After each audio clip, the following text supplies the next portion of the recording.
Okay. All right.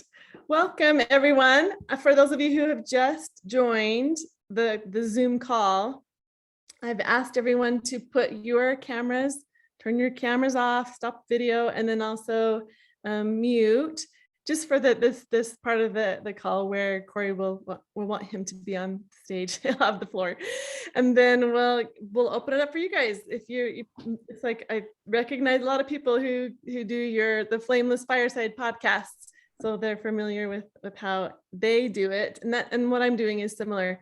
I do want to say, first of all, that I'm doing this because I love what Flameless Fireside podcast is and what they do and getting to know people. And I just thought, and I don't know, I'm not very aware of all the other places that you've been interviewed, Corey, probably hundreds of other places. I just wanted to give each of the podcast crew an opportunity to tell their stories and for us to get to know them a little too. I don't know, I just love that you guys do that. I think it's awesome.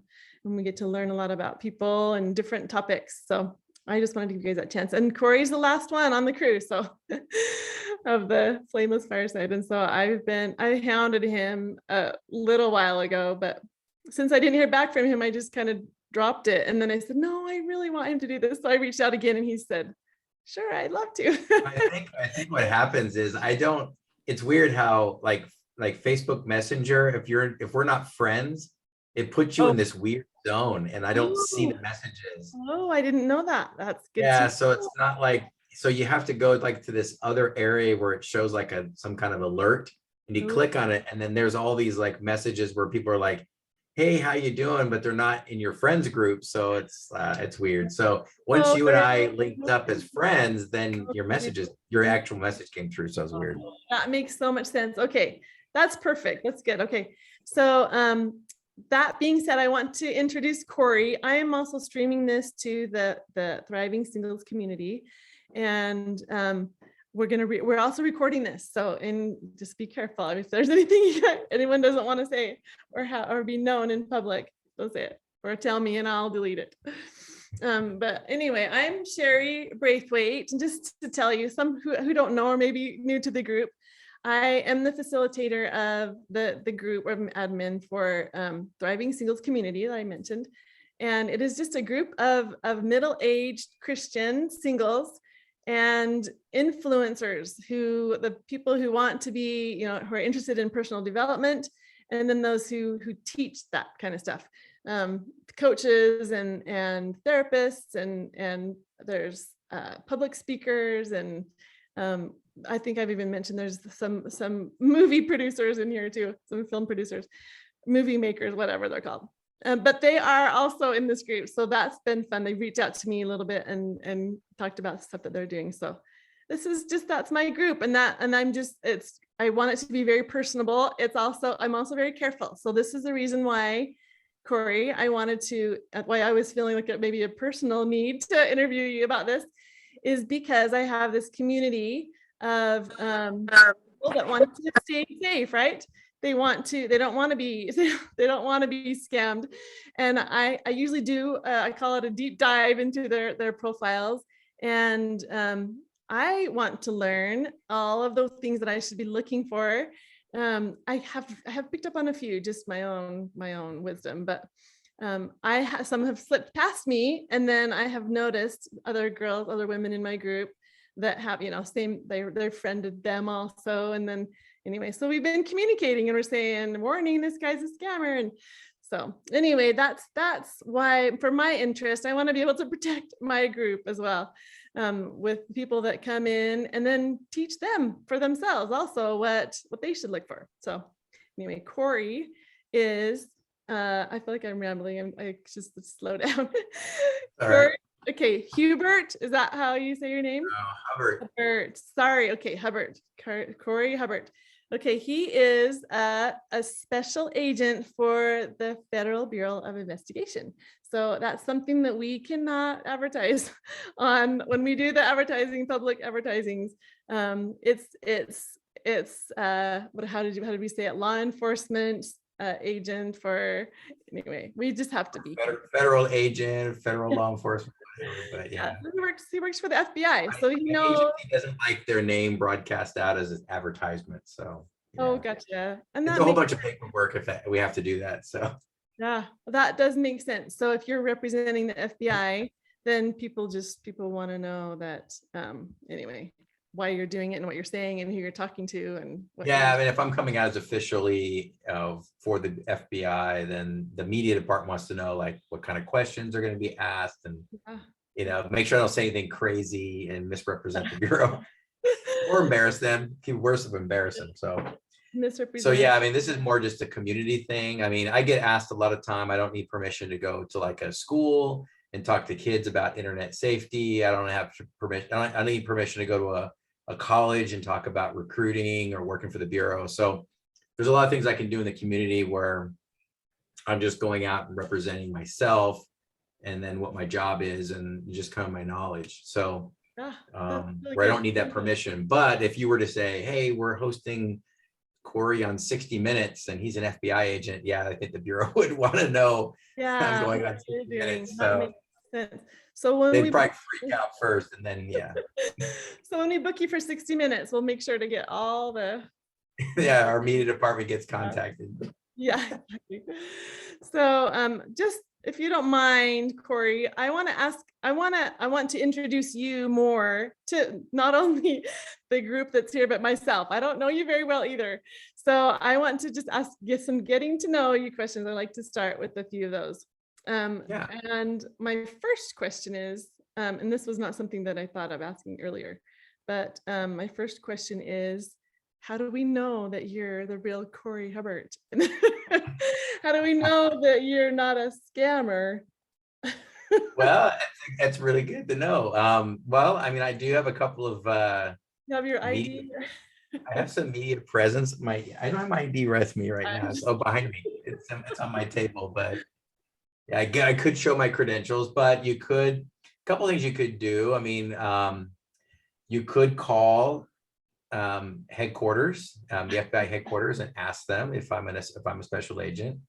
there. You can go to LinkedIn and look at my LinkedIn professional profile. So there I'm overt and I'm open about my job and I have all the information about my career on LinkedIn. So that's another place. And if you see a picture that looks like me, Yeah, I think the picture is without a beard. So we have to do we have to draw on a beard to see how I look. So we have someone that wants to join our group, Diagnostics iPhone. Do we want to admit them? Sure. I don't know. Maybe that's someone from the FBI that's spying on you. Diagnostics iPhone. Yeah, that's a hacker. So you can also go to Instagram and Facebook and just kind of look at profiles. And then one thing that's very important about profiles is, and this is a double-edged sword. So you men and women out there that don't use Facebook very much, it looks suspicious. So you can go look at my Facebook wall and go back in history and go, wow, this goes back, 15 years. And you can see, when Corey had hair and his kids were really small. Yeah. And then you kind of see that, wow, Corey, this is really hard to make up a fake profile with like children that are aging and Corey's aging and, that kind of stuff. So when I get a friend request, the first thing I do is look at the profile. Yeah. Sometimes I go through and I'm like, there's only like 4 posts. Yeah. And it's like, it's flowers and a guy riding a bike and like a sunset. I'm like, now that's very suspicious. Like, where are the people? Like, where are the pictures of the person who's friend requesting me? So like I said, it's a double-edged sword. So if you're like not a very good Facebook user, you don't post a lot of pictures, but you're jumping on Facebook because you'd like to meet Mr. Right or Mrs. Right, and your profile looks like it's got 5 posts and that's it, and it's just ridiculous posts or little memes, then yeah, I mean, that would seem suspicious to me. Yes, I do consider that, but I also consider the fact that, like, for my personal instance, there was a time when I was scammed and money stolen from my account and whatever on my Facebook page. So and then also some of my friends were worried about someone that got into my friends and was doing weird things. So I actually unfriended everyone for their safety and then to get rid of this guy and block him and whatever, or woman, whoever it was. But I started over completely. I actually might have even deleted all my pictures and all my stories. And so if someone were to search mine, deep dive in, they would probably find, I think it was just, it's been less than 2 years that I've been doing it. Oh yeah. I don't know. So that I consider that too, that there might be someone like that had to start a new profile, but that's That's a true. good one. Anyway, so Yeah, that so if you're one of those people out there that really just don't use Facebook, but you're using Facebook to find somebody, man, yeah, start generating stuff. Maybe and also be careful now. It's going to take you time to build your profile, because another thing I look at is the start date. So if you go down the wall, it's like the start date was, March 1st, 2022. That's suspicious, right? And then there's only 4 posts, and it's like March, 1st, March 4th, March 8th, and that's it. And you're like, 4 posts. Sounds like somebody just set up a profile and now they're out there trying to make friends. So yeah. So we can tell that you're the real Corey Hubbert because you sound like you know what you're talking about. We believe that it's you. But then some have said, I think that Celeste said it's faux Corey. She said that. These hecklers, you've got hecklers. Oh yeah, I like to heckle. That's okay. I like it. It's fun. So Corey, tell us, why did you decide to work for the FBI? What was the interest there? I mean, that would be an exciting job, I think. Especially. Well, I think I've always, as growing up, always felt like I had a desire to work in law enforcement or work with people. Mostly kind of like I do have a rescuer personality, which is, why I tend to date, or at least I was married to somebody who's always desiring somebody who could rescue them. So that's a whole nother story. Right? That's a whole nother story. But yeah, so I have a rescuer personality, and I think during my mission, I met some people that were in law enforcement, like LDS people that were in law enforcement. And I think when I was out kind of working in public, and I just like that whole working in the community. There were times where we were going by the basketball courts, and some of the guys playing basketball in the inner city were like, "Hey, come over and play with us." And we're like, "Sure," we're in our white shirts and ties, but we play a pickup game of basketball with them and hand out some Book of Mormons. And I think just the overall, like, working with people and helping people, I thought, what career could I do where I could do that? And so I always thought law enforcement. And so it took a while to get in. For the FBI, it's the premier law enforcement in the world. I mean, and you hear about that all the time, but being in it, I get requests all the time to travel to other countries to teach like law enforcement investigative techniques to other agencies. And so, FBI is kind of considered the premier. And so I thought, well, if I'm going to do law enforcement, I'm going to try for the best. And that's kind of my personality, is like, sometimes it's defeating because you try to do something that's like, well, way beyond what you can do. But the FBI was like, if I'm going to try out for the best law enforcement, I'm going to do that one. So yeah. So what was your experience that landed the job? What did you have to do? Well, when I was in college, I tried to get in, but this is all back in like the late 90s. So I was getting ready to finish college. I'm like, I'm going to join the FBI. They had a booth at the career day, and I go and talk to them, and I go there, I'm all excited, and they're like, "Oh yeah, we're just looking for lawyers, accountants, like people in the military or former cops." And I'm like, man, I'm none of that stuff, because I was in business school, but on the side, I was a big computer nerd. And so I was always working with computers and doing things with computers, and I was joining computer clubs. But this is only a few years after the internet was kind of created anyway, or the World Wide Web. So it's kind of its infancy. So these guys, the FBI is like, "No, we don't want guys like you." So I was like, all right. So I just went out and did computer work, and I did computer work for about 10 years. And then soon after 9/11, the Bureau kind of woke up and said, wow, like all these terrorists are in caves, but they all had computers. And they're like, I think we need to get into the computer world. So cyber crimes like rose to like the very top priority for the Bureau. It's like number one. Wow. And it was an interesting story. I was I kind of put it out of my mind. I was doing computer work, and it's one of those like prompting moments where I was just sitting there working, and then there's this very strong prompting that said, hey, check out FBIjobs.gov, right? Like, check out if they're hiring. And I was like, I don't know. I doubt they're hiring. I had such a letdown when they told me no, college career day. So, but then I kept ignoring it. And then the thought kept coming even more powerful, like really like do it. So I'm like, fine. So I search, and then I'm looking at their job requirements, and like cyber was like their number one, like computer guys were like their number one hiring priority. And I was like, whoa. So I put in for it, and within like a month, I got like a packet in the mail to come start the testing process and all the recruiting process. So yeah, it was surprising, but that's exciting. cool. Yeah, and I'm not surprised that it turned out that way, just because I am with you on the prompting thing. And when you get an idea that's not really your own, you just there's something good will come out of it. That's so cool. So let me think.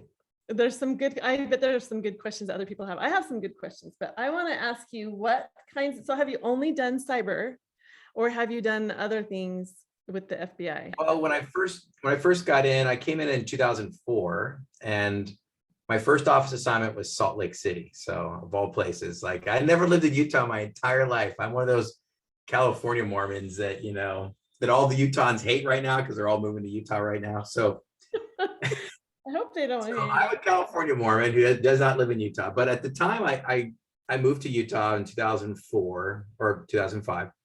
And that was my first office assignment for 3 years. And because of my background, they put me on the cyber squad. Now, back in that time frame, we had multiple programs in cyber. So we worked computer hackers. We did the computer fraudsters, like people who defraud on the internet, a lot of eBay fraud, a lot of PayPal fraud, a lot of that kind of stuff, Craigslist. And then we also had crimes against children. So it was called internet crimes against children. That's your predators online trying to entice kids to meet with them.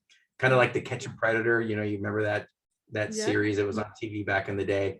So it's kind of like that. And then we had a lot of like distribution and trafficking in child pornography. So I worked all those violations prior.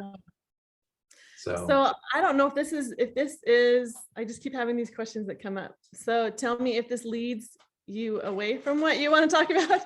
Oh, it's fine. Just go with the flow. I am curious.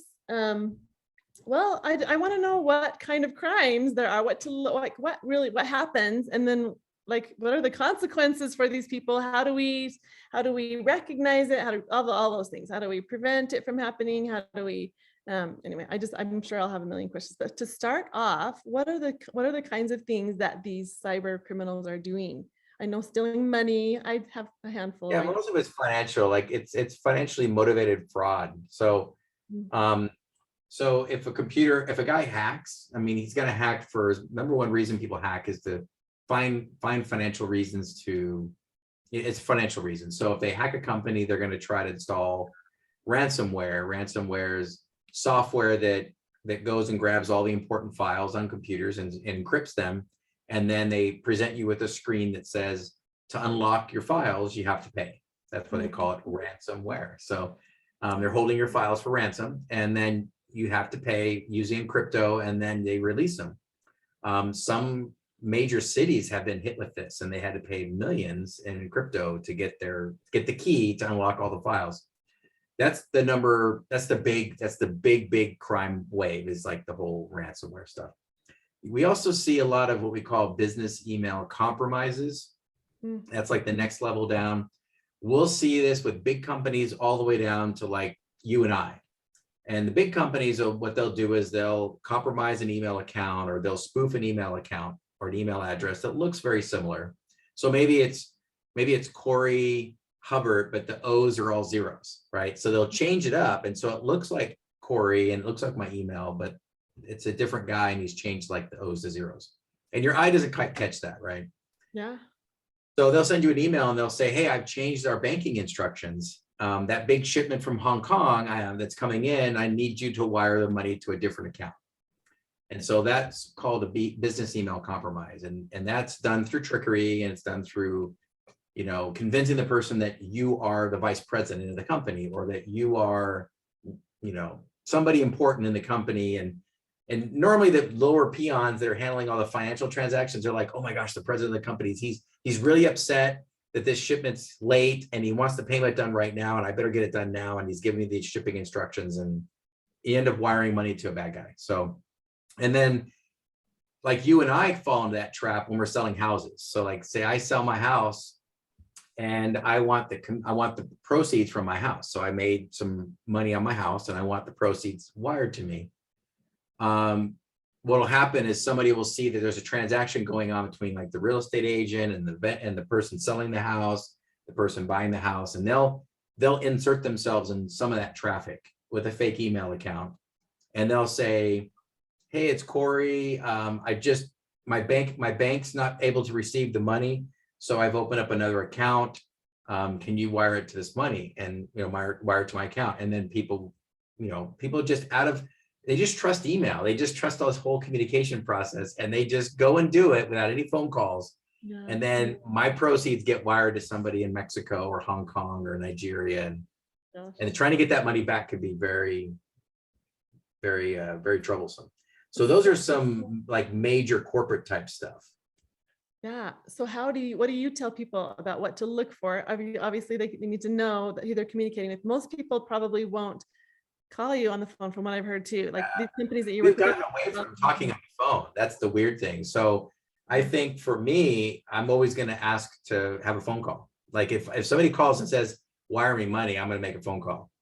I'll be like, I'll text back, call me. If they don't call me, then I'm not going to give you any money. So, and usually it's, if somebody sends you an email, like say somebody sends me an email file, and I'm like, why did they get this attachment from Sherry? I'm going to text you and say, did you send me an attachment? Yeah. And you'll say, yeah, it's the questions for the podcast. I wanted you to read through them. I'm like, okay, now I've established that you did send me a file, and now I'm going to open it. I feel like you're not a hacker who's saying open a file and it's full of malware. So yes, I think that's actually a practice that I have gotten into. With what I do, I will usually send a text to someone that says, I just sent you an email or whatever. So I think that's good too, to let people know. It's like verbal two-factor authentication. Yeah, it's true. And I didn't even think about that, but it's true. That does help for sure, people to know that they can trust. So I wanted to share my screen. You have something too. Do you saw what I was going to show? Is this a good time? I don't know. Yeah. Anyway, okay, so, but I'm hoping, I'm kind of concerned about this. Tell me if it's a bad idea. There's a girl that shared it on her page, and then I shared it on my page. So I didn't get permission from her. So I don't know if I should show it because it has her name on it. Well, if you shared it on your page, I don't think she's too concerned about it. Okay, so let's see. It is, so this is what I found the other day. I'm gonna make this, if I can build this up bigger. So can you just see only the pictures of these men? Yeah, just the pictures, yeah. Okay. So some, I don't know how, if these were all her friends that she's found, or if it was someone else that did this. But it has these three men. I don't even know if you can see my pointer, probably not, but there's three men on here. Exactly. Yeah. And there are these other two men, Frank and Winston are twins, and Devin and Frank and Alan are triplets. So they have these pictures, they steal these pictures, and they create these profiles, and then they friend all these women. So here's my take on it, or my feeling on it, is that I don't feel like they are hurting me unless they ask me for something, and when I don't want to give it, I'm not gonna give them money. And I just don't know that it hurts to have them as my friend until I find that they're a scammer, and I'll unfriend them or whatever. But what are your thoughts on that? Do you think, I think if I know for sure, I'm not gonna friend them, and I always block them when I realize that. Maybe you can give us some tips on how to, for Facebook socializing, what are some things we can? So it's interesting. It's interesting what you can, there's a couple of things you can do. So like that, you can see there's similar pictures. And a lot of times the criminals are very lazy and they want things easy. So once they find a picture that works, like that, when they create a profile with a certain guy's picture, and these are pictures that they get off the internet, they then, if it works, they're going to use it on other profiles. And they're just hoping that you guys won't create that collage of the same guy with different names, right? So yeah, they're just going to hope that Share it with all my they friends. don't care. My Yeah, and they don't really care if they get caught, because they're casting their net like wide out there. And you know, if a few people catch on to them, who cares? They've got thousands of other women out there they might dupe into friend requesting them or accepting their friend request. And the idea is that they were trying to find a picture that's not grossly obnoxious, like, oh my gosh, there's no way that model, that picture they just took off of like the GQ magazine cover, and there's no way that's a real picture. Like they're trying to find real pictures out there to try to make like a real profile. Yeah. So yeah, I mean, and again, you won't know until maybe you have an interaction with the person. So like for me, like what happened to me and why I posted a few weeks ago about be careful is because I thought I recognized somebody that did like a request on Instagram, and I'm not too familiar with Instagram. I was kind of playing around with it. So I did, and I just in passing, I'm like, oh yeah, I know that person. So I did the follow, right?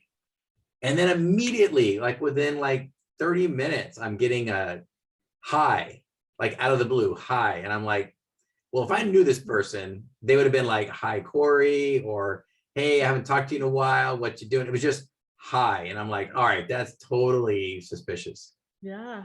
And then I went back and looked at their profile again, now a little more serious. And I noticed that it had just been started like 3 months ago.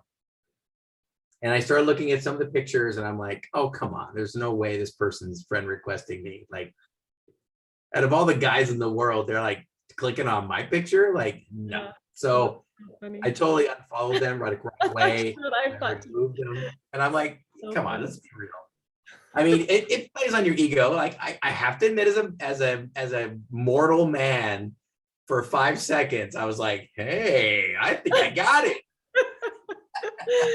Yes. And then I was like, nope. Like, come back to reality. That's so funny that you say that. I love it, because that was my first clue in all of these scammers. And I don't have low self-esteem. I just know, I just don't think that they would think that we're a good match. Anyway, yeah, I don't that's know. all I was saying. I was like, come on. Well, and if they say, if they're really cheesy with their approach to like, hey, and they say words like lovely, I just can't see those men saying words like that. Weird stuff. Yeah. I don't know. Anyway, so but here's the challenge.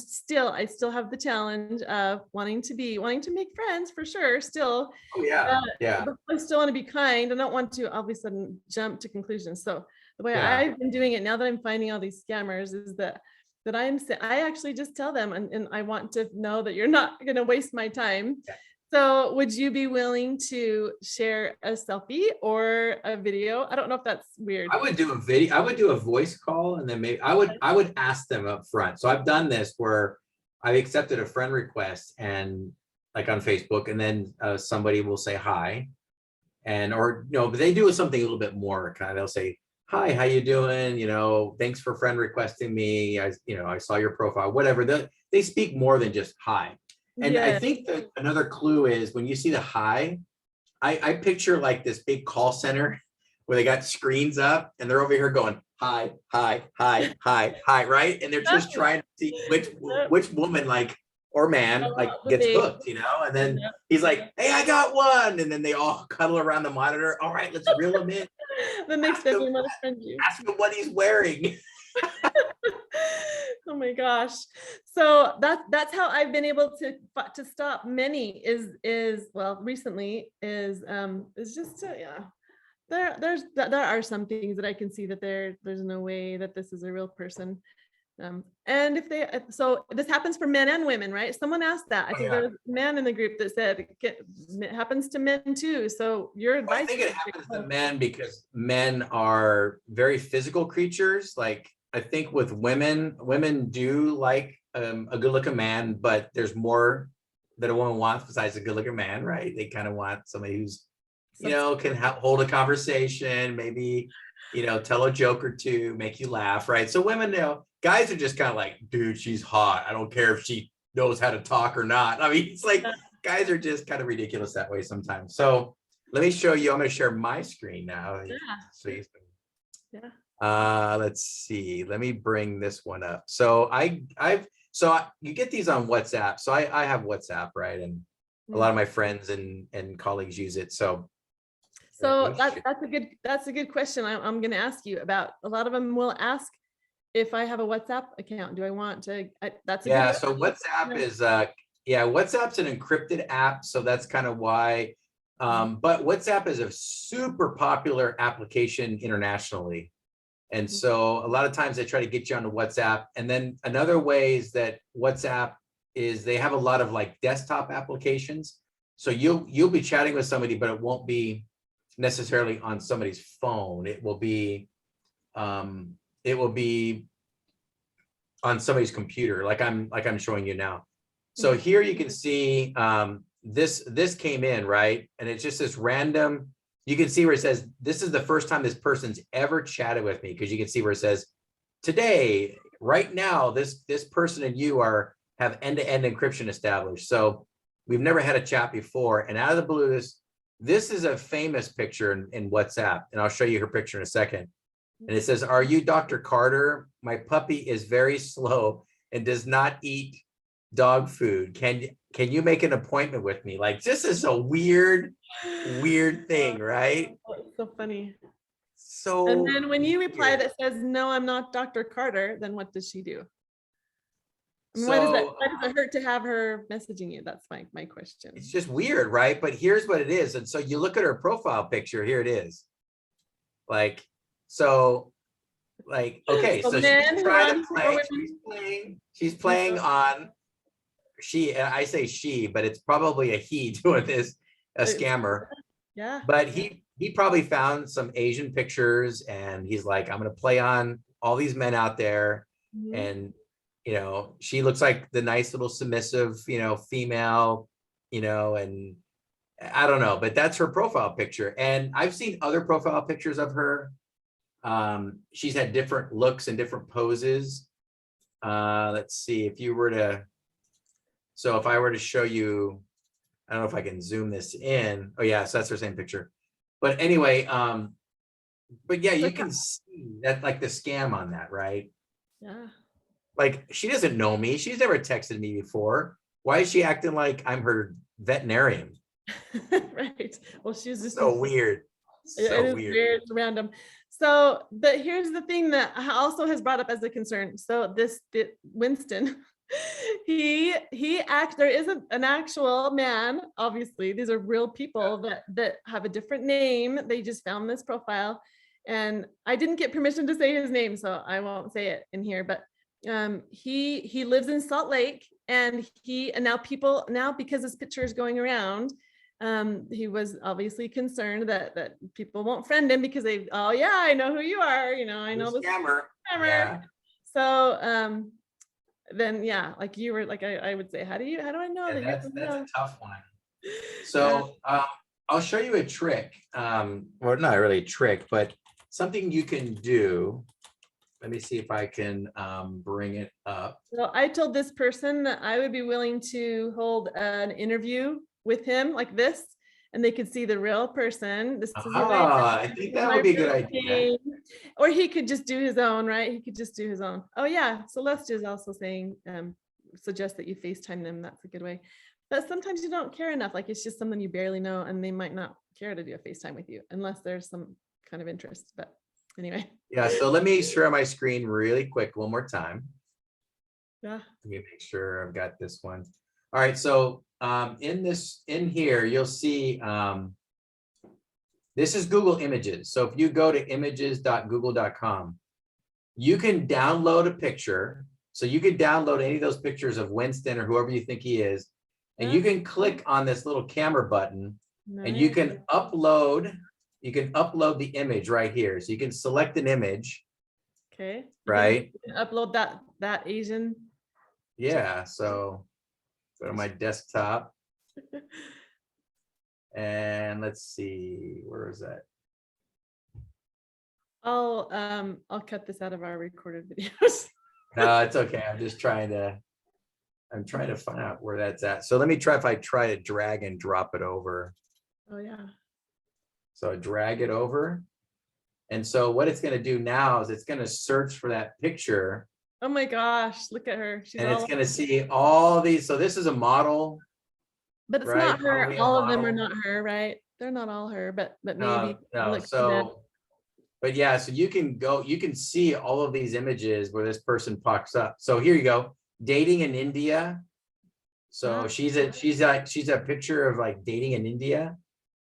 So I mean, you can see where this picture shows up on different dating websites, right? Yeah. So, Whoa. and it's the same picture, right? So Yeah. you can do these quick little That's a good these idea. Google image searches, and you can search on a picture to see if that picture shows up in any weird, suspicious, I'm getting things. awesome. That's Does that good. make That's sense? helpful. Yeah, that's very So helpful. that's one thing you could do if you want to check on somebody, right? You I'm can glad check you the sent me images. that. I actually did that today. I didn't do it the right way though. I think I did something like I don't know, I typed something in like I don't remember the word now. But it's check for duplicates or whatever. Duplicate. Yeah. image. So yeah, Google Images is very, Oh, face very recognition powerful. is what I typed in. Face recognition. So that Yeah. didn't do anything. But it'll show you anywhere on the internet where that same picture shows up. So if you see some of those pictures of Winston or whoever that guy is, you can see if they showed up in like Instagram or other dating sites. And so we call these romance scams at work. So romance scams, they start off on dating sites. They find people who are desperate. They really want to meet somebody. And then they become their dream person online. But then they come out and they say, look, I live overseas, and things are really tough here, and I can't speak to you right now because I can't pay my phone bill. So they start off with small dollar amounts, like I can't pay my phone bill, so we can't talk until I get somebody to pay my phone bill. Well, wait a minute, we're not going to talk anymore. Hold on, I'll pay your phone bill. Where do I send the money? Right? So they get you, they hook you little by little, and then eventually get you used to sending money to them, and they get it streamlined through Western Union. And then they'll hit you with the big one, like, I really want to come see you, but I can't afford it. And I could buy the tickets cheaper here if you can send me the money, right? It's that kind of stuff, It's Yeah. and I don't know, they hook you. They hook you and they trick you. It's really sad. It's really, really sad. That's where I think I feel somewhat safe, in that I don't give, unless I feel safe, unless I know that it's for real, a real deal.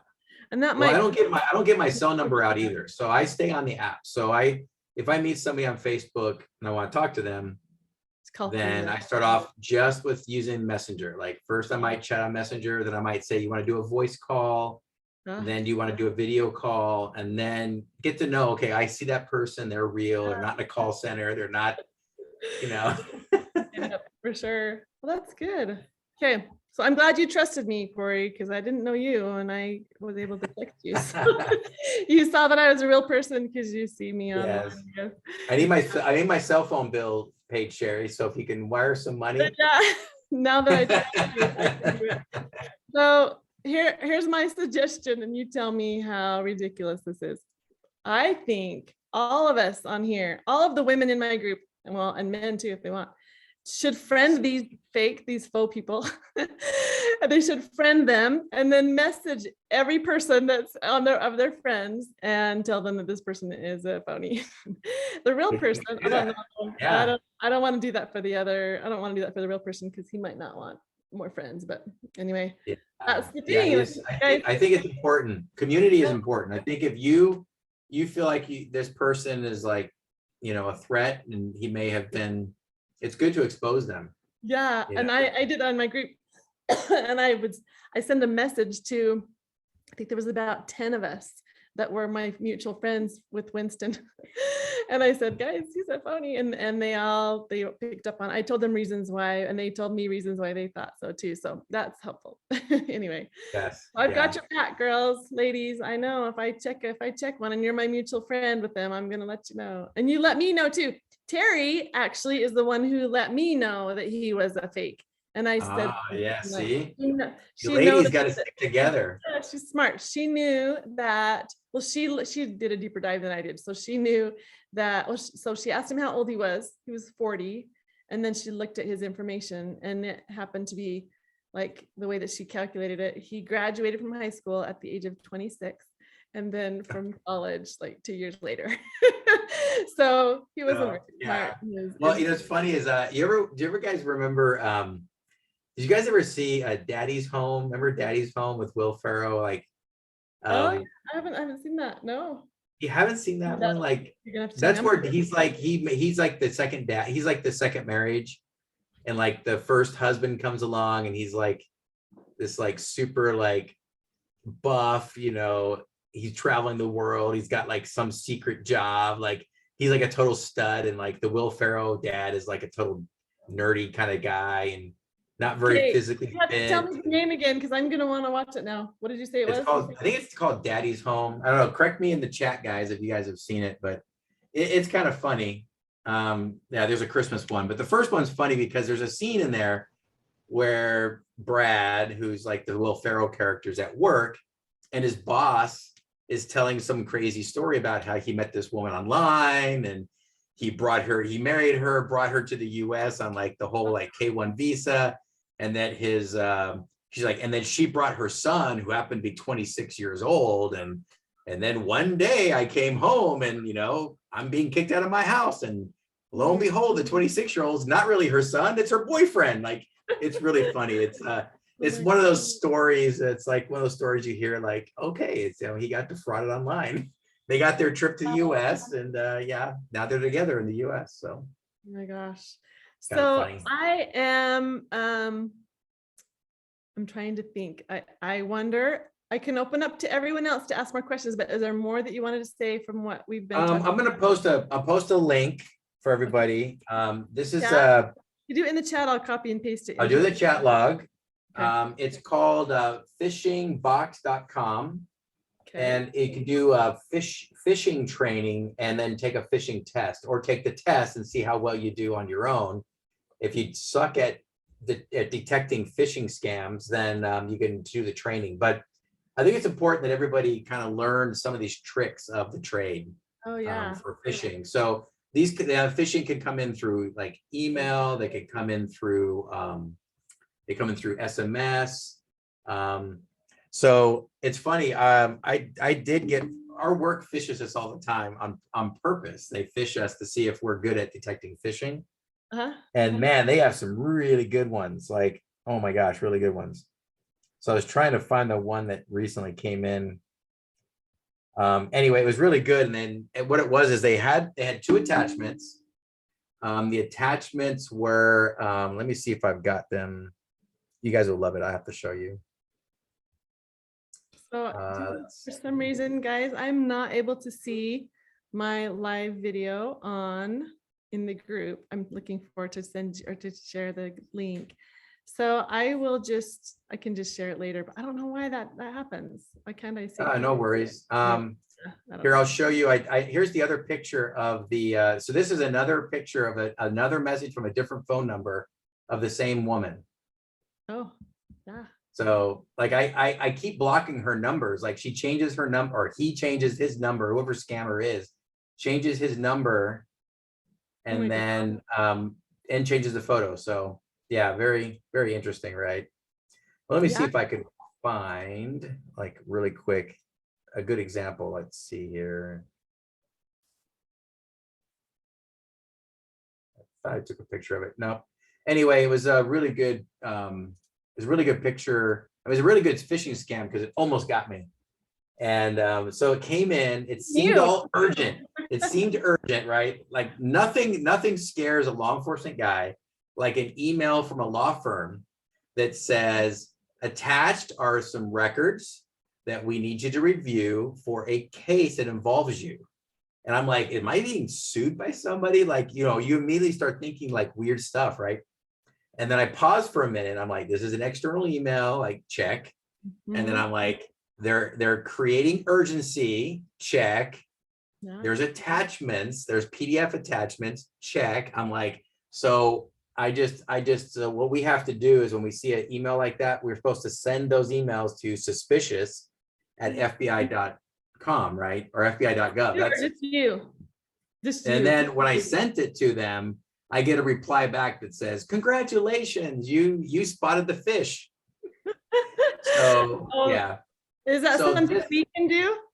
Yeah, well, yeah. So this phishing test will teach you how to spot those things. Oh, gotcha. Okay. Because like, and they might be pretty easy at the beginning, but like work makes them hard. Like work makes them super tricky. Like they'll say, hey, you're running late for the meeting you're supposed to be in. Here's the Zoom link. And we don't even use Zoom at work, but it catches people because they're like, oh, Zoom. And then they click on the link and they're like, you failed.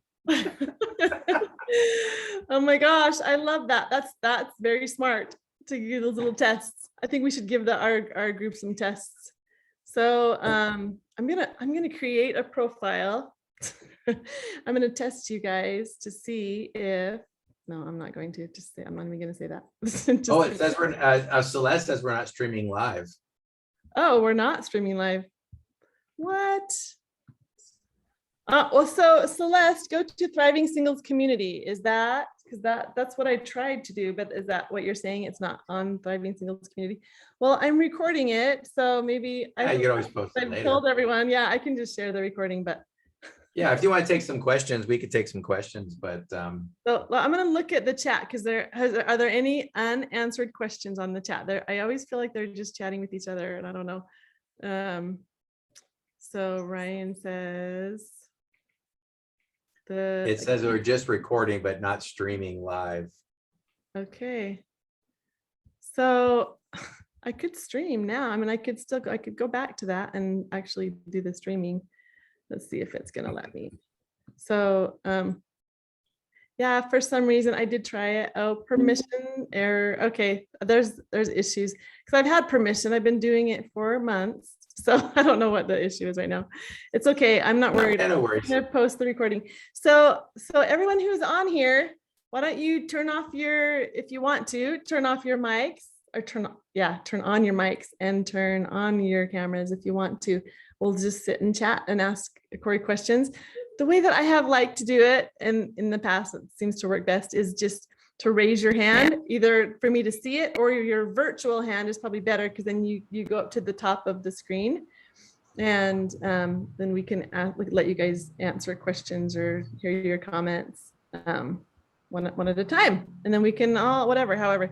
I know you guys have kind of done both. You've had it where everyone's open, we just all chat, and that's fun too. So if you guys want to, you can, let me see, I haven't actually turned anyone's cameras off. So you guys can all turn off your own cameras. Turn them on. I'm trying to say. Preview, I'm gonna put gallery here. Okay, awesome. You guys, I'm so glad. So it's fun. I didn't even know all of you were in here. I just keep accepting. I didn't know there's hundreds, Corey, hundreds of people here to see you. Oh yeah, right. There's 20. I see number 20.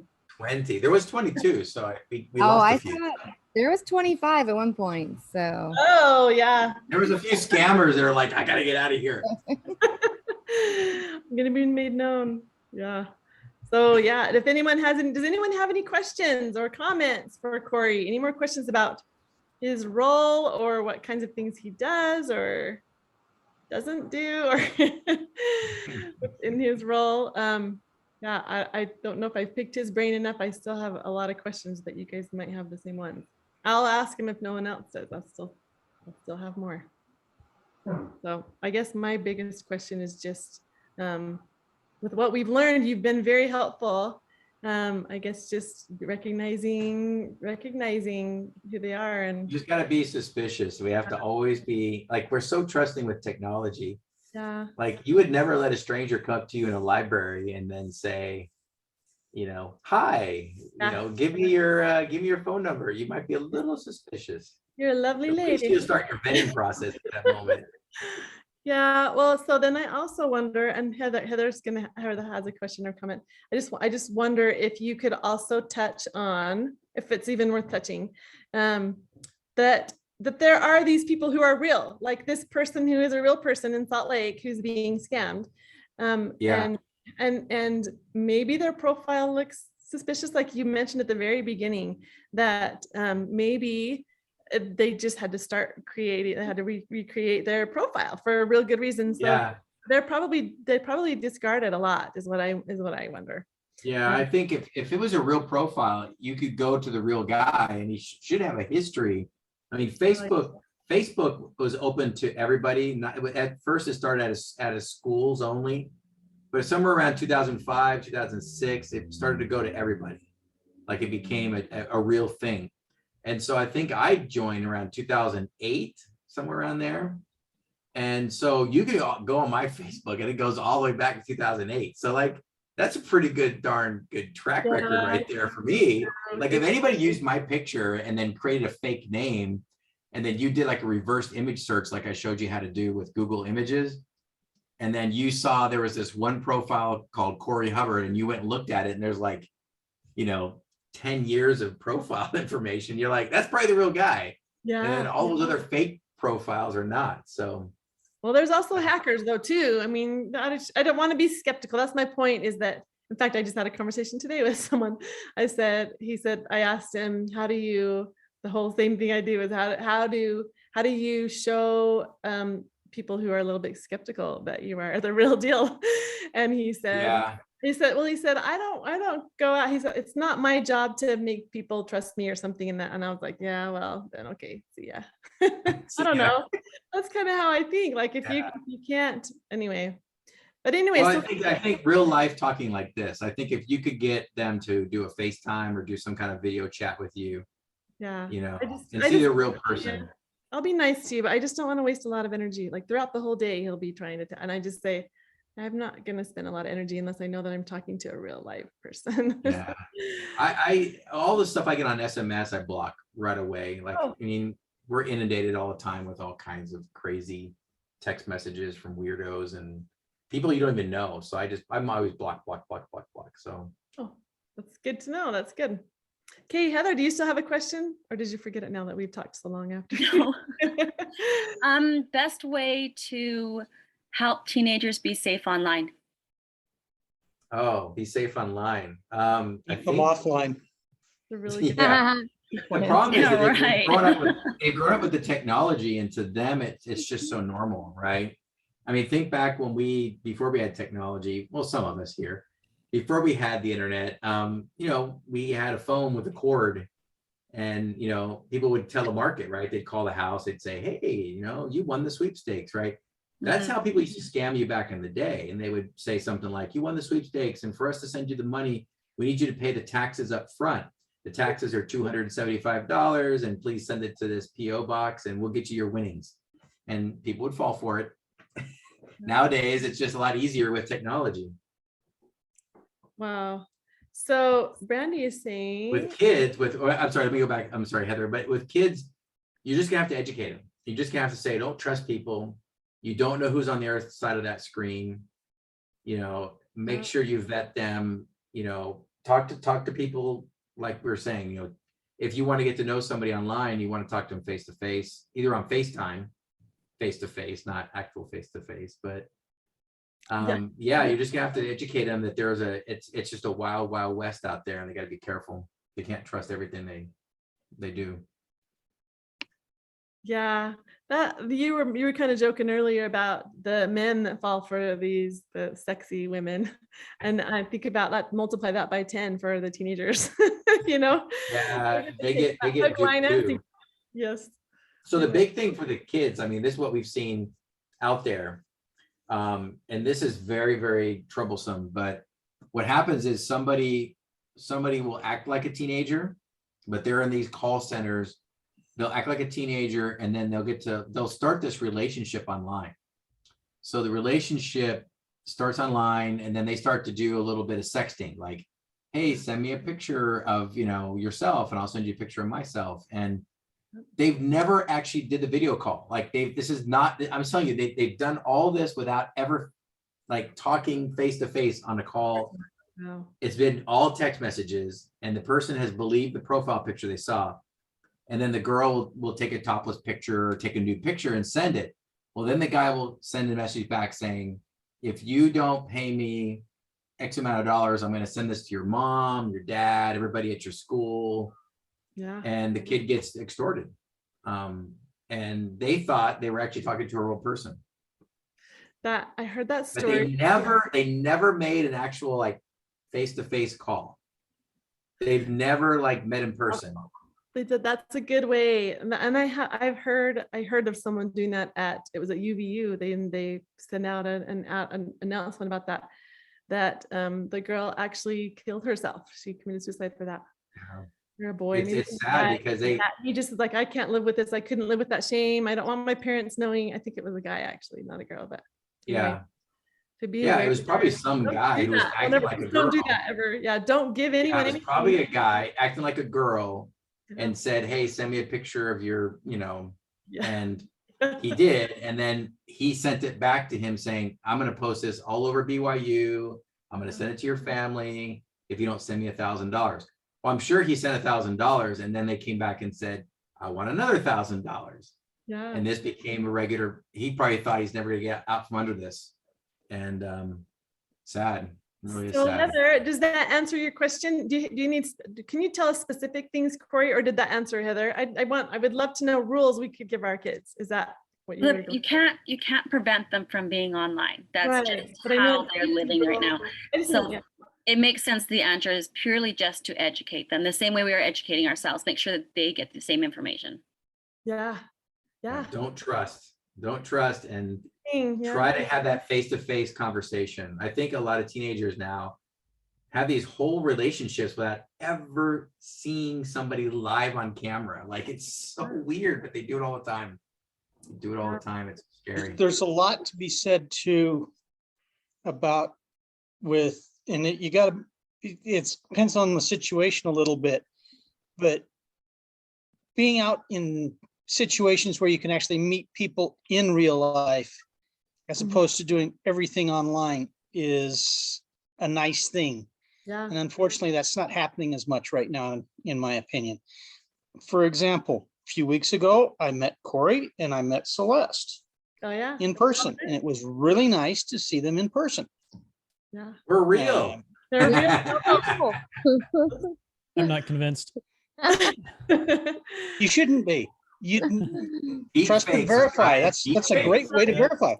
So But you cannot just go meet somebody in a private setting in this day and age. Yeah. And that's a sad fact. Yeah. That reminds me too, even online, if you see that someone is a mutual friend of 4 other people that you trust, then you're like, well, it must be legit. But actually he's scamming all of us, just so you know. Anyway, that's something to be mindful too. Oh, it's funny is you can go and check, like, so if a girlfriend requests me, I'll check their like associate friends. And if I see that the 15 like similar friends of mine are all dudes, I'm like, they all got snagged just like they're trying to snag me. like none of the girls that I know, it's like they're all guys. Like, yeah, that's pretty suspicious. The one that gets to me is I get a friend request from somebody that, 1, I've never met, and 2, I don't know anybody or have any common friends with them. And that makes absolutely no sense to me. Why would they be sending me a friend request if there's nothing in common? It's a really good point. How did they even find me? Yeah. Well, if they're super hot, you'd probably think like, maybe I should. Like, Yeah. True. I hate to say this, but usually the ones that's super hot are also super psycho. Or fake. Yeah. It's a fake. You have to be real careful anymore. So I got an observation. Yeah. With my kids, whenever I go check on them, they're always on video with chat with all their friends. I'll peek in their rooms and they got like just like here, half a dozen people on the screen, and I have to be Well, that's careful when I good. poke my head in That's there. good. Yeah, that is a good way though, for only be friends with people that you know are real live people. Yeah.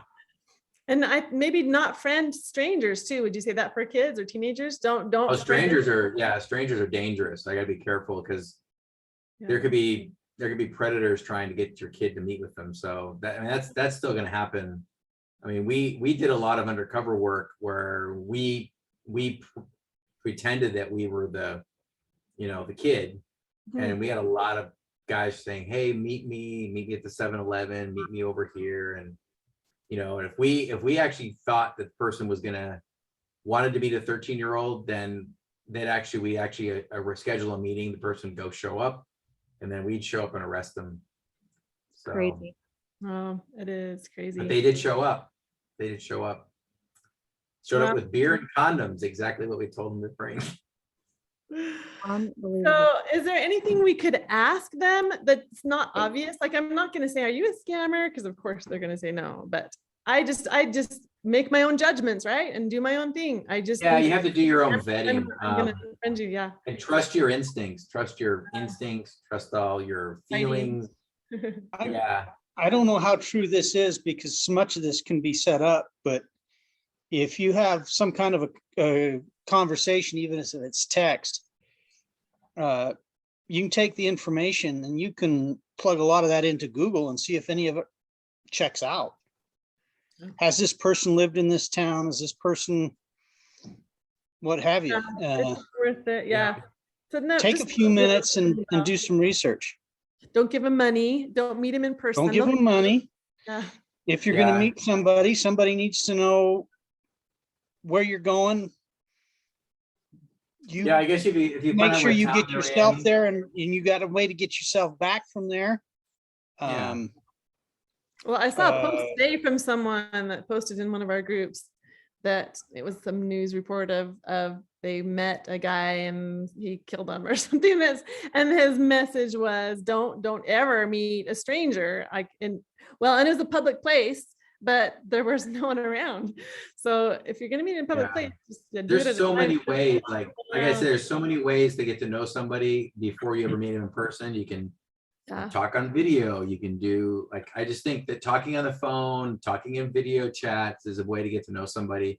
Actually see them, because if you can read body language, I mean, you could tell when somebody's being fake or they're not being honest. I mean, you could tell. So No, well, I'm being honest. You're I'm told being us that. honest. Yeah. So Body language. Yeah, tell us that for 2 minutes. Tell us about body language. How can we tell? oh yeah, you can read a lot in body language, but we were joking earlier before we started that your body will indicate things like I'm crossing my arms, right? So this might mean she asked me a question that's a little uncomfortable, so I fold my arms, right? And you can tell my body language, I'm a little hesitant maybe, or I don't want to give all the secrets. So my body language. Yeah, but that's just the nervous guy too. No, The true scammer probably is aware of a lot of that, and they've practiced hiding it. No, they're not. But when we talk to people and they don't want to give us the information and they want to lie or they're holding something back, they'll fold their arms or they'll cover their mouth. So these are indicators they have no idea they're doing, because they're like, I don't want to confess. So yeah, but I will also say that in an interrogation type scenario, people get very nervous too. Yeah. It doesn't matter. Your body will react how it's reacting. So if I never committed a homicide, if I never committed a murder, and you're asking me, did I commit a murder? I'm not going to go, I'm so nervous about that. Yeah. Right. I'm not going to do that. I'm going to be like, no, I didn't do that. Absolutely not. That I did not murder somebody. And so you would know from my body language that I was adamant about it. But if you saw me lean back and fold my arms and then go, my body language is going, don't say it. You know, you killed that person. Don't say it. And so you don't even know you're doing it. It's just your body is reacting to the nervousness of the question. Wasn't there a TV show that was based completely on reading body language several years ago? Yeah, I can't remember, but Seemed to there probably remember. was. But So Anne Washburn is a body language expert. She's in the Thriving Singles community. But if you look her yeah. up, Anne Washburn on YouTube, she has some videos on body language. She is an Yeah. expert. She teaches it. So if and- you ask somebody if they're lying, Yeah. and they say, they say, well, are you being truthful? And you're like, of course I am, right? I would never lie. Like your head just starts to turn no, and you don't even know you're doing it. Yeah. Sometimes, you can catch that. Not everybody does it. I'm not saying that Yeah. everybody does these, but I'm giving like a smattering of things, and I might pick out, it might be this, it might be this, it might be while you're saying yes, your head's saying no, or while you're saying no, your head's kind of nodding like this. Like you're kind of, it's just weird how your body reacts. Okay. So it's just- it's Leanne body said the language. show was Hi to light. me. No. Okay. Yeah, so body language is very interesting when you read it. I'm over exaggerating it, but you'll see it. Like it just somebody just like touches their mouth, or just they're subtle, but they're little. I mean, unless somebody wants to sit there like a robot, they're not. They're gonna have like reactions. They're gonna look up to the right. Like there's always like when you ask them a question, they're about to lie, they look up and to the right. Like Yeah. it's just really weird how they do it. So Yeah. So what does up and to the left mean? I don't know. It just people always kind of look. They kind of just glance up to the right. I don't know why it is. Maybe it's left brain, right brain. I don't know. But Well, you know what? I've heard that it's you're thinking, you're going back and you're looking back, and that's what Anne says. You're looking back into your yeah, thinking. you're kind of going. What is you're what making- lie am I gonna go to? Right? Like And if you look to the left, anyway, it's on. I don't Well, know. Celeste Yeah. has a great idea, suggestion. I didn't notice. Oh, it. I do? What do Yeah. what's my great idea? What'd I say? You said, okay, this is one thing that I also go with. If those types of men don't usually attract to you in person, they usually won't attract you online. That's one good way. So yeah, they're hitting on me. Yeah. And that's what my first sign. I just say, yeah, thanks for playing, block. And then there's another one that you said, I asked one dude to send me a pic of himself doing a peace sign. And he said, what's a peace sign? That's a good one. Yeah, he was claiming he was in the military too, and I'm all, send me a picture of you with a peace sign. He's like, well, what's a peace sign? I'm like, dude, come on now. Oh, someone else suggested that. Give peace a chance. Give peace a I chance. was like, no, sorry, buddy. Okay. So, but Although you have to admit, Celeste, there's a certain generation that probably is not quite as aware of a peace sign. but Well, then Celeste does not need to be dating that generation. that's right. I'm like, he was supposed to be my age-ish, so like anyone. Exactly. Hey, if They you would can't get know. my 80s reference jokes, then we've got an issue about how old you are. That's right. That's right. Like if I say Mr. D, I pity the fool, and you're like, who's Mr. D and what's pity the fool? Like, all right, well, I know you're in your 20s and you should not be dating me. Oh my gosh, that's hilarious. Those are some good tests.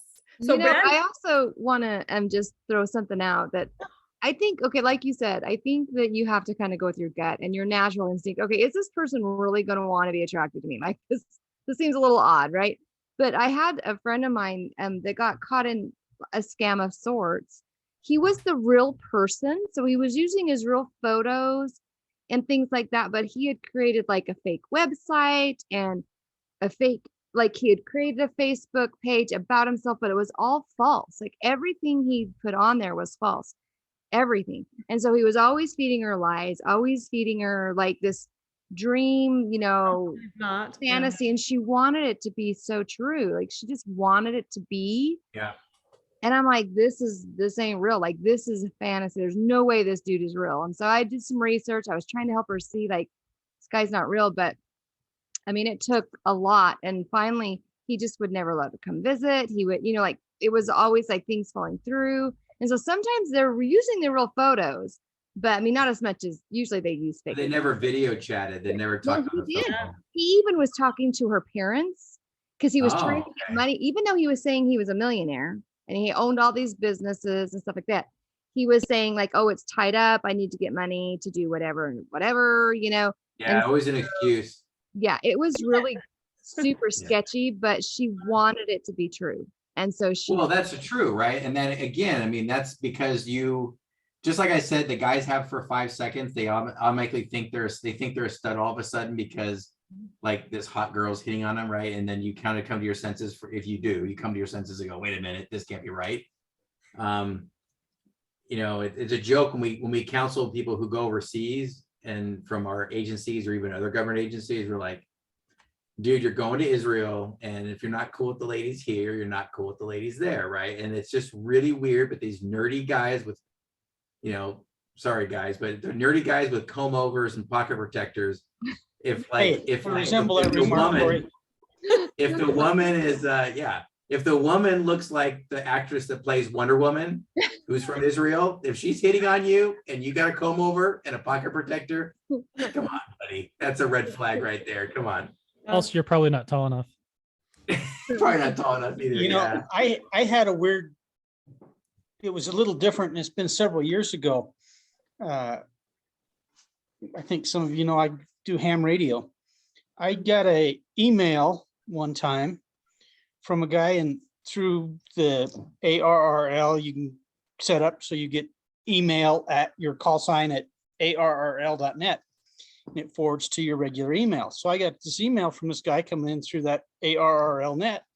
Hey, there's this online listing for a bunch of stuff that you've got for sale, and I just wanted to check and see if it was for real. Because he was asking for send payment, and I'll send it to you, such and such. And I hadn't listed a darn thing for sale. Yeah. So there's all kinds of weird things going on out there. And this is good. Brandy said, I usually ask the question who friend requested me, how I know them, or how we met. That's a good way. I usually ask the person who friend requested you. So if you have suspicion, then you say, why, how do I know you? And have we met, you know, or how did you find me? Is that what you're asking? Is that what you say, Brandy? Maybe she doesn't want to answer in. Sorry, I'm eating. That's okay. So when I usually send an email, I go, well, how do you know me? Why? Like, I just start asking questions like, why did you friend request me?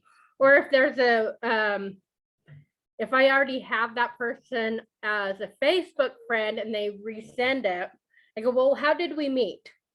Because that way, if they can't tell me how we met, they don't know me. It's fake. And then I'll just usually let that other person know, hey, someone took your profile and made your name and things like that. So yeah, those are easier to spot because you'll get somebody like Celeste, say Celeste friend requests me. All of a sudden out of the blue, I'm like, well, I thought we were friends. Like, and then I'll go check and I'm like, we are friends. But all of a sudden I'm getting this new request from another Celeste Miller that has her picture. I mean, you pretty much know, you're like, hey, I think you got hacked. You know, we've all seen that. So that's not as prevalent as just, let me see if I can convince this woman that I'm the man of her dreams. Like, I'm a millionaire. Yeah, I can try to hit all those buttons, right? Millionaire, I'll take good care of you. I'll buy you a nice house, get you a big car. Look at my 6-pack. Yeah. Well, the guys are the same way, you know. The guys are like, man, I just want that trophy wife, you know. She's got everything, you know, checking those boxes. Yeah. Gosh, these scammers. So what do you do when you catch them? Do you like rip out their toenails and fingernails and yeah, well, not quite. Like 24, I think I know about FBI. It's hard internationally. The problem is the internet is free and wild and no borders, but the real courts and laws, they have treaties and borders. And so it's very hard to track down people when they're international to bring them to justice. A lot of times, I spent some time overseas working for the Bureau, and you have to work with your partners there and try to get them prosecuted under the laws of that country. And so we spent a lot of time working with local law enforcement in these countries, training them, liaisoning, trying to convince them, you know, for the good of, you know, their country and for their country's reputation to go after these criminals and prosecute them. But not all countries, you know, are, you know, some of them like their corruption, and there are countries where the police and the law enforcement are involved in these big call centers and they get kickbacks. And so, you know, trying to get them prosecuted, it's difficult. Yeah. So I have to say this, and I'll probably embarrass you, Corey. So I'm sorry if I embarrass you. But in order to be accepted by the FBI, you have to have a 100% a pristine record. From my experience, from what I understand. Yeah. Yeah. Well, we have to get a background check every 5 years. Yes. Oh, every 5 years. So, And there's also Yeah, so every 5 years they do a reinvestigation. So I'm actually in the middle of another reinvestigation right now. So maybe one of you guys will get a phone call. yeah. So he Has has Corey ever done these like 50 bad things? So I applied to work at the FBI many years ago, and it had the first application. I don't know if you still do this, but I had 10 years of, they had to go back 10 years, and they asked for all of my jobs, all of the places that I lived, all of my roommates, all of my family members. If any of my family members had ever served time in prison or done anything that was breaking a law, or anyone that I've ever associated with, have they ever had anything that was a little shady? So, so Corey's a good guy. That's to start it off. That's to get started. So they went back to age 16. I came in at 35 when I joined the Bureau. They went back to age 16. So that whole era was investigated. I was a little nervous. I was like, oh, 16. I did a lot of crazy stuff in my youth. Hey, well, that's good information too. We could tell our teenagers, you guys, if you ever want to work for the FBI, you need to keep a clean record. And it's not just the FBI. Any security. There's a lot of, I'll use the term private contractors. Most of them are government type contracts, but the same type of investigations apply. So if you want to work on a special project for, like, say, Raytheon or Boeing, they're going to be like, well, you can't work on the project because you can't get a clearance. So you can go and work on the the private aircraft industry, but the government aircraft you can't work on. So, but yeah, every 5 years, that block of time, they go back and they investigate the last 5 years. So ever since my first coming into the Bureau investigation, then after I was in 5 years, then they do a 5-year reinvestigation, polygraph, the whole thing. So good. Keep you on your toes. Keep shit high. So I guess it's funny because I don't like to put what I do for a living on any kind of Facebook. It's on my LinkedIn, but I don't really talk about my job on Facebook too much. But But could you just like make up some like BS thing like spy versus spy or? Well, he's a secret agent. You don't even need to make anything up. He's the coolest you get. Apprentice to Jacques Cousteau. Either, so. That's right. Actually, I didn't hear what Clint said. I don't list my employers on Facebook. That's true. And I've got to where I don't post a lot on Facebook. I read a lot, but I don't post a lot. So what is you might be suspicious, Clint. You might be one of those suspicious ones that have I wonder Corey, let me just set you straight. Absolutely, I'm suspicious. You need to be careful. You need to make sure you're doing your investigation. No, I meant when girls are checking your profile out. Because trust me. Oh yeah, and I've heard that once or twice. Now my like, profile, hey, you don't have anything on your profile. 2009. Yeah, they might not even friend you. You might be missing out on being friended, Clint, if you don't say where you're working. I don't know. I'm just kidding. Oh, you gotta post some pictures. Every time you go to Disneyland, post like a bunch of pictures. Every time you do a selfie on Selfie Sunday, post it. You got to get that track record out there. You can't look suspicious like he's got 4 posts in the last 9 years. I think my last picture is like 2 years on Facebook. There you go. Yeah, that looks suspicious. It looks like Clint, the real Clint died 2 years ago, and somebody took over his account. So after this education, everyone's gonna go and friend you, Clint. Well, you know, I'm not all that concerned about it at this point. Yeah. Well, if you're using Facebook to kind of get out there and meet the ladies, then you got to build that profile up. You got to go out next time you're at the airport, get a picture with those Lear jets. Post all that stuff. You know what, Clint? I know a really good dating coach that can help you with all that. Yes. Throwing that out there. He knows who. Yeah. Right? Next time you see a Corvette, Clint, just stop right in front of that Corvette and get a selfie with it and post it. You got Lear jets. I just need to go into work and take awesome a couple pictures in the cockpit. That'll work. So funny. Corey, I have a question for you, and then I'm kind of reversing. You might, I don't know. I'm just curious if you can, you might not be able to explain this, but I'm curious what would be an example of a day in the life of Corey in your office or doing your job. What kinds of things do you do? I mean, you serve. Oh my You might not gosh. be able to answer it, so You know, I got a feeling Corey's up with the ladder just enough that way too much of his day is bureaucracy, not real work. A little bit now, but yeah, so I'm a unit chief. So I'm a unit chief now. So I'm a couple levels up above Supervisor. a special agent. So I manage other supervisory special agents Oh, okay. who manage special agents. So in my unit, we do technical operations. So whenever you like want to get a camera, a mic, or some GPS thing, or whatever you want to do something technical, it's the kind of stuff you see in the movies, like if you want to do something technical, that's kind of what our unit does. So we do all the training. We train up what we call tech agents or technically trained agents. And those guys go out and do all the super secret stuff. So that's kind of my unit. So in a day in a life, like this week, we have a couple of classes, a couple of guys coming in for some special training and the special techniques.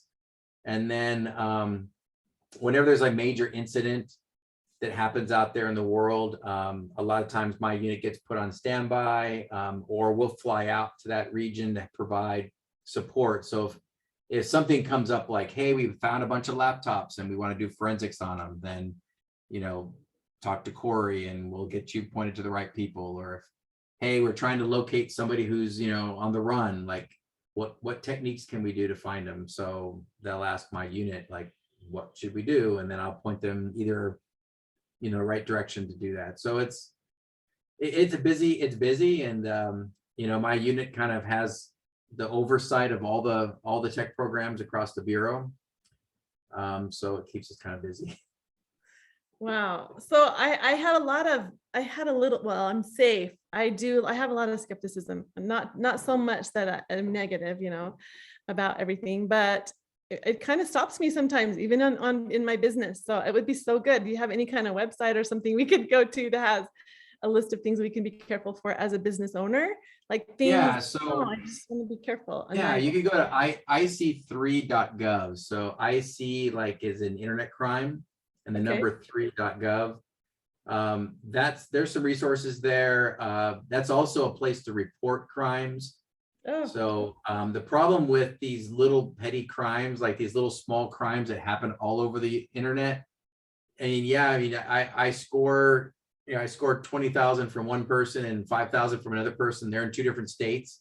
Mm-hmm. How do we correlate that information to, because in both those states, at a federal level, those are too small of crimes, dollar amounts to justify a full-fledged investigation. But if you report it to IC3, they pull that information together. And now the same perpetrator who's committed this same $10,000 crime, they did it 100 times. Now the dollar amount is at an amount that I think a U.S. attorney would take the case or prosecute the case, and then the FBI would open a case in something of that nature. So and they can find the real person, right? They can find the person behind the fake profile, right? So if it's a big enough case, like if we see that the same actors are doing the same crimes and there's a large dollar amount, then the Bureau will open a case, and then they'll be throwing those cyber investigative resources at that person. So yeah, so cool. But it's frustrating because you're like, I'm so important, I lost $10,000, and we're like, oh, boo-hoo, 10,000 is kind of small in our world, but your world is not. But in the Bureau's world, we're like, we can't open a case in every $10,000 crime that happens out there. We'd just be inundated with thousands and thousands of investigations per agent. So we try to pull those things together and make one big case out of it, if that makes any sense. Yeah. Does anyone else have any more questions or comments for Corey before we say goodnight? For Corey, it's 11:30. So we should all thank you for coming on here. So East Coast, Eastern time. Well, thank you for doing this with this. That was awesome. And so if anyone else has more questions, you can reach out to Corey, or I will post this recording as long as it worked. I'm surprised it didn't get streamed. So I will post this in the Facebook group. And if you guys want to ask questions there, you can do that as well. And I'll let Corey know. Awesome. You guys, thanks for joining. Oh, thank you guys. Have a good night. See everybody. Good luck out there. Be safe out there. All Yes. right. Bye-bye. Bye.